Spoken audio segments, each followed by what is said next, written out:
seguidor de Maceo Alquintos me escribió respetuosamente para preguntarme: oiga, maestro, ¿y usted cómo lo ve el asunto de la nueva Suprema Corte de Justicia de la Nación? Yo quedé gratamente sorprendido.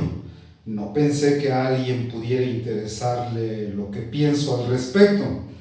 Luego se me ocurrió: ¿y qué tal que hay otro u otra interesado? Es por eso que estoy haciendo este video. Lo aclaro por aquellos que nos desprecian, a esos a quienes ya decepcionamos, que les caemos mal, que no nos tragan, que de pendejos no nos bajan. Evítense la molestia, no nos miren, no nos escuchen, bloquéennos. Bueno, y para las 2 o 3 personas que van a ver y escuchar este video, empezaré diciendo que, por lo que yo he visto en los medios de comunicación, puedo afirmar que el nuevo Poder Judicial del acordeón se disfrazó de indígena, o mejor dicho, utilizó vilmente la temática indígena para darse un baño de legitimidad, para dar algo de solemnidad a una patética puesta en escena, todo enfocado al nuevo ministro que la preside, un oaxaqueño de origen mixteco. Un espectáculo deprimente, un show barato para llamar la atención, haciendo de lado lo principal, lo realmente importante. ¿Cómo es que llegaron los nuevos ministros morenistas ahí? ¿Quién los designó? Los nuevos ministros afirman con vehemencia, que hasta parece que se la creen, que fueron electos por el pueblo en junio pasado, en la elección judicial. La verdad es que esa elección fue una tremenda farsa. Descontando los votos nulos, apenas un 10% de los electores votaron.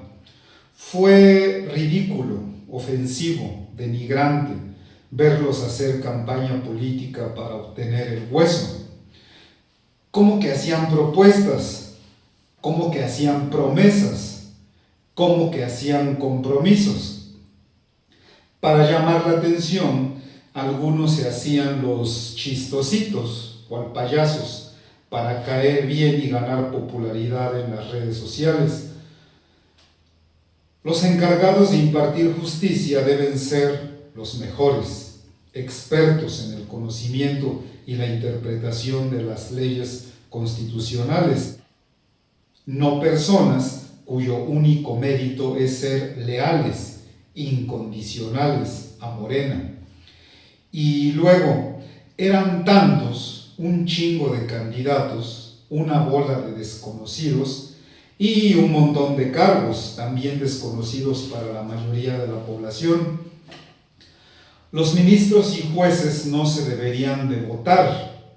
Bueno, al menos no con B de vaca, porque con la B de burro, ahí le hablan, ministra, sí habría que votarlos, pero a la scheisse.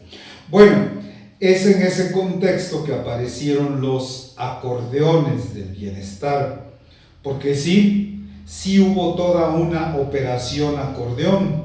Por eso decimos que esta es la Suprema Corte de Justicia del acordeón.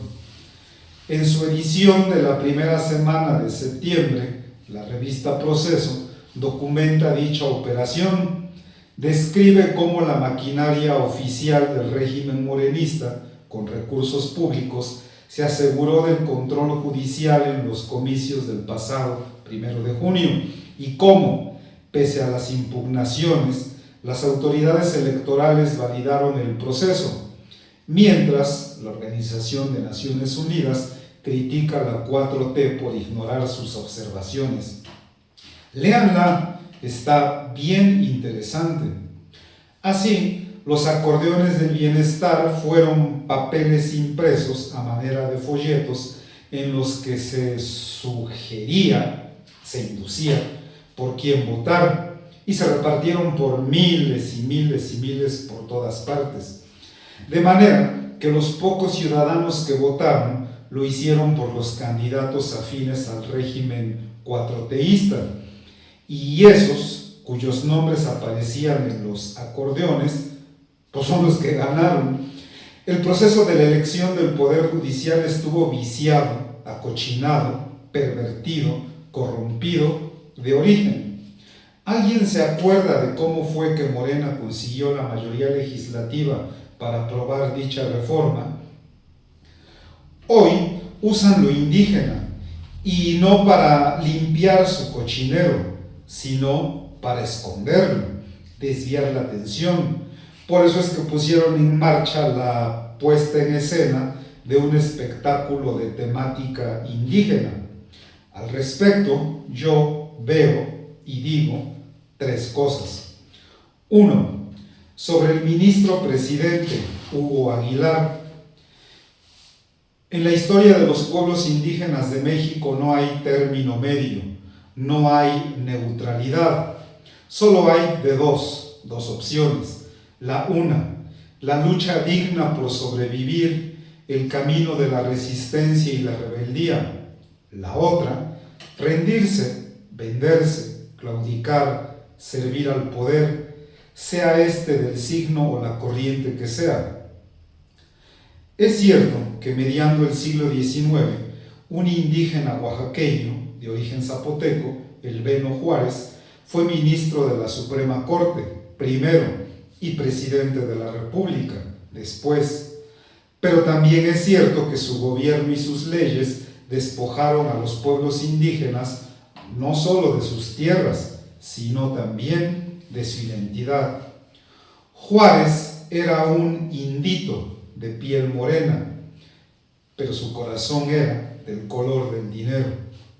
Ya para finalizar el siglo XX, en 1994, miles de indígenas de raigambre maya se rebelaron y le declararon la guerra al Estado mexicano. Hubo muchos muertos en ambos bandos, pero la sociedad civil de entonces se organizó y exigió un alto al fuego y diálogo entre las partes. Los indígenas mayas rebeldes se sentaron a dialogar con los representantes del gobierno federal, pero no lo hicieron solos, sino que invitaron a pueblos y organizaciones indígenas de todo el país que estaban en lucha, en defensa de su territorio y su cultura.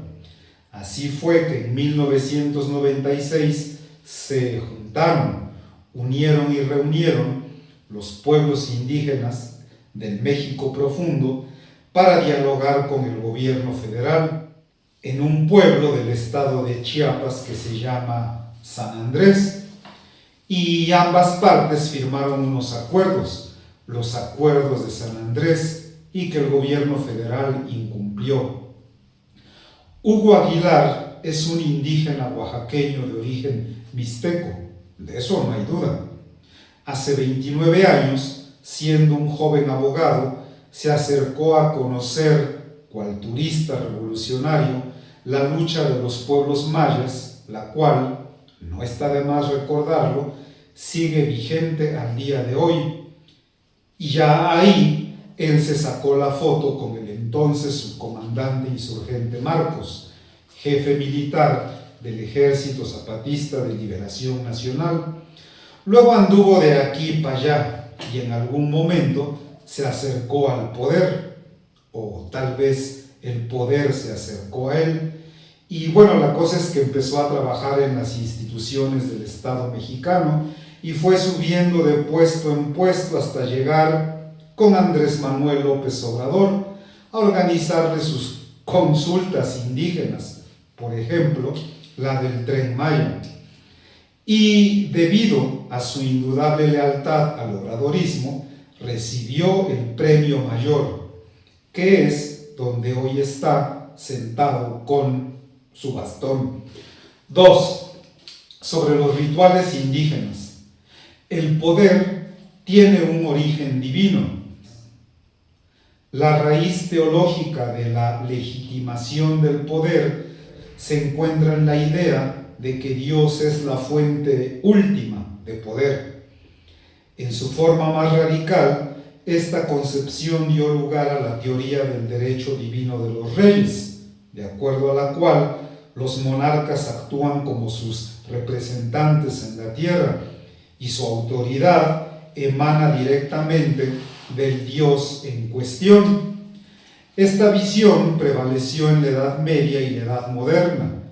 Implicaba que el poder del gobernante era absoluto y justificado por la gracia divina.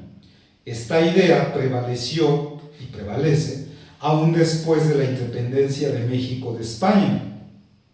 Hace 100 años, el Estado mexicano intentó desconocer la autoridad del Estado Vaticano, creando una iglesia mexicana, pero se desató un conflicto sangriento y terminó aceptando y reconociendo el poder de la Iglesia Católica en México, tratando de usarlo a su favor para legitimarse. ¿Se acuerdan ustedes que Vicente Fox, antes de asumir su cargo como presidente constitucional de los Estados Unidos mexicanos, pasó por ahí a echarse una misa a la Basílica de Guadalupe? Bueno, para no ir tan lejos, tan solo aquí en el municipio de Huitziltepec, en la Mixteca poblana, antes de tomar protesta en el cargo, el presidente municipal y sus regidores asisten a una misa de unción. Bueno, lo disfrazan de dar gracias a su Dios por el favorcito político. Y la 4T no es la excepción. Necesita del poder divino para legitimarse a ellos y sus acciones. Por eso es que el AMLO se entronó con un ritual indígena y, para iniciar la polémica obra del Tren Maya, se echó otro ritual, dizque para pedir permiso a la Madre Tierra para destruir la selva. La Sheinbaum es su continuación, el segundo piso de la transformación, por lo que también participa en esos rituales indígenas. Recuerdo que en marzo pasado, en el Día de la Mujer, le hicieron un evento rodeada de mujeres y harto humo de sahumerios, todo bien místico. Ella, vestida de morado, parecía una sacerdotisa de Baal. Y ahora, en su primera informa, igual la sahumaron unas mujeres indígenas, algo así como un ritual. Y así merito pasó con la purificación de los bastones de mando en el sitio arqueológico de Cuicuilco, allá por Ciudad Universitaria, en la Ciudad de México. Luego, la sahumeada y limpia del edificio de la Suprema Corte de Justicia, y ya en el Zócalo, con la entrega de bastones de mando de líderes indígenas a los nuevos ministros del acordeón. La neta, pinche show bien cagado, pues esos bastones de mando no representan la lucha, la rebeldía y la resistencia de los pueblos indígenas durante estos 500 años. Sus rituales son pura simulación, que más bien parecen actos de brujería y hechicería en los que invocan espíritus guardianes, nahuales y dioses prehispánicos. Y no crean que es una mera ocurrencia, una puntada, una jalada, una metida de pata. Es algo que la secta cuatroteísta tiene bien planeada como objetivo muy claro: usar la imagen de la religión prehispánica para legitimarse. 3. Sobre ser de derecha y prianista.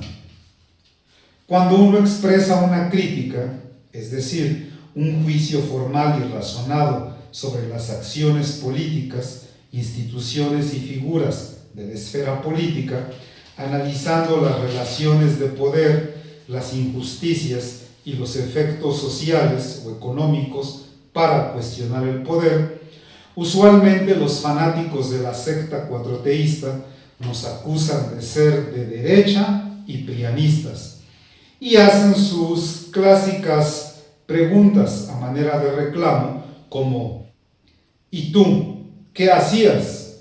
¿Dónde estabas cuando gobernaba el PRIAN? No deberían. No se dan cuenta de lo arrogante y estúpido que es de su parte. En lugar de preguntarnos, deberían preguntarse ellos mismos qué están haciendo hoy ante el desastre, la tormenta en la que ya nos encontramos. ¿Cómo luchan? ¿Cómo se rebelan? ¿Cómo resisten? De mi parte, puedo contarles que en 2001, la entonces Suprema Corte de Justicia de la Nación traicionó a los pueblos indígenas de México. En ese entonces, más de 300 pueblos y organizaciones indígenas interpusieron una controversia constitucional contra la reforma sobre derechos y cultura indígenas propuesta por el Poder Legislativo, representado por Vicente Fox, y aprobada por el Poder Legislativo, diputados y senadores del PRI, PAN y PRD. La primera controversia salió de aquí, del vecino municipio de Molcajá, y quien la firmó fue el síndico municipal oriundo de Santa Cruz Huitziltepec. Esta controversia fue porque en la elaboración de dicha reforma no se consultó, no se tomó en cuenta a los pueblos indígenas. Así fue como la Suprema Corte se volvió de injusticia al fallar a favor de la reforma foxiana. Semanas antes, los comandantes, hombres y mujeres del Ejército Zapatista de Liberación Nacional y representantes de los pueblos indígenas de México habían tomado el Palacio Legislativo de San Lázaro para explicarle a los legisladores la necesidad y compromiso histórico de aprobar los acuerdos de San Andrés. Desde mi óptica, con esa traición, el Estado mexicano, con sus tres poderes, quedó expuesto como lo que es, una entidad colonialista. Ante la injusticia más grande en la historia de México, yo protesté, me rebelé, procedí a romper mi relación con el Estado mexicano. En junio de aquel 2001, quemé, incineré todos los documentos que me acreditaban y me amparaban como ciudadano mexicano: pasaporte, credencial para votar, cartilla militar, acta de nacimiento y demás. Desde entonces vivo así, sin papeles, cual indocumentado, resistiendo aquí en el lugar donde nací. Finalmente, quiero decir que en estos 24 años he visto cómo el capataz va cambiando. El año pasado, en 2024, pasó a ser una mujer, una presidenta con A de designada, pero nada ha cambiado abajo. La hacienda es la misma. Me doy cuenta que no importa quién gobierne, quién ejerza el poder, hombre o mujer, indígena o no, la explotación, el despojo, la represión y el desprecio continúan. La guerra del capitalismo contra la humanidad sigue su curso. Pero abajo, muy abajo, la rebeldía y la resistencia del color de la tierra caminan silenciosas en medio de la noche, con el mañana como único horizonte y destino. Mientras tanto, sigan viendo.